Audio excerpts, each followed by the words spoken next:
Pernahkah kamu berada di tempat yang begitu hening, sampai kamu merasa sedang diawasi? Ujung Kulon. Nama ini mungkin mengingatkanmu pada Babat Bercula Satu, Taman Nasional atau tempat konservasi satwa langka.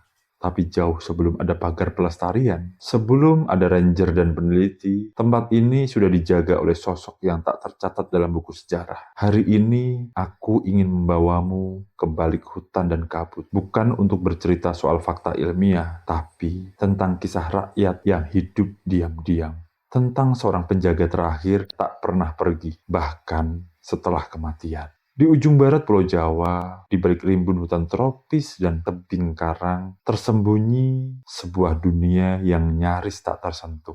Orang tua dulu menyebut Ujung Kulon sebagai tempat para penjaga, tempat di mana manusia tidak boleh sembarangan, bukan karena binatang buas, tapi karena ada keseimbangan yang harus dihormati. Dulu, sebelum status Taman Nasional disahkan, masyarakat sekitar hidup berdampingan dengan hutan ini. Mereka tidak memburu sembarangan, tidak masuk tanpa izin, dan selalu meninggalkan sesajen kecil, air, daun sirih, dan kemenyan. Karena mereka percaya ada seseorang atau sesuatu yang menjaga hutan ini dengan caranya sendiri. Namanya tak pernah disepakati.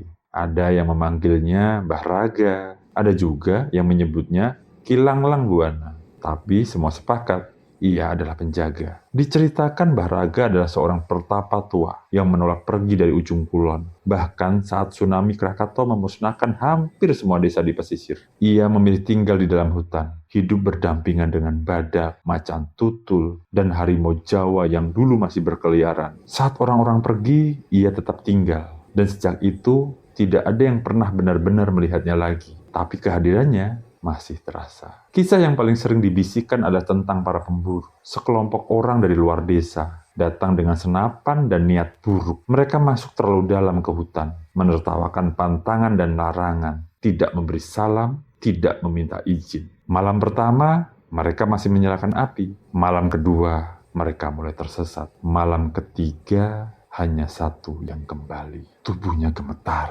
matanya kosong. Ia hanya berkata satu kalimat. Kami ditemui orang tua berbaju daun dan dia bilang, kalian tak pernah diundang. Sejak itu, masyarakat sekitar berhenti bertaruh nyawa. Mereka tak lagi berani ugal-ugalan masuk kawasan terlarang. Karena mereka tahu penjaga itu tidak suka diganggu. Tapi penjaga itu bukan hanya murka, ia juga penyayang. Terutama pada makhluk yang dilupakan dunia, badak Jawa. Konon Mbah Raga punya ikatan batin dengan badak-badak itu. Ia bisa berbicara lewat mimpi, bisa merasakan jika salah satu dari mereka mati, bahkan dari jarak jauh. Ada satu kisah yang terkenal saat seorang ilmuwan datang ke Ujung Kulon dengan niat baik, namun terlalu ambisius. Ia ingin menandai badak dengan alat, memotret dari jarak sangat dekat. Tapi setiap ia memasuki hutan, alatnya rusak, kompasnya berputar sendiri, GPS-nya mati, hingga akhirnya ia menyerah. Dan malam itu, dalam mimpinya, ia bertemu seseorang lelaki tua yang berkata, mereka tak butuh dikenal manusia.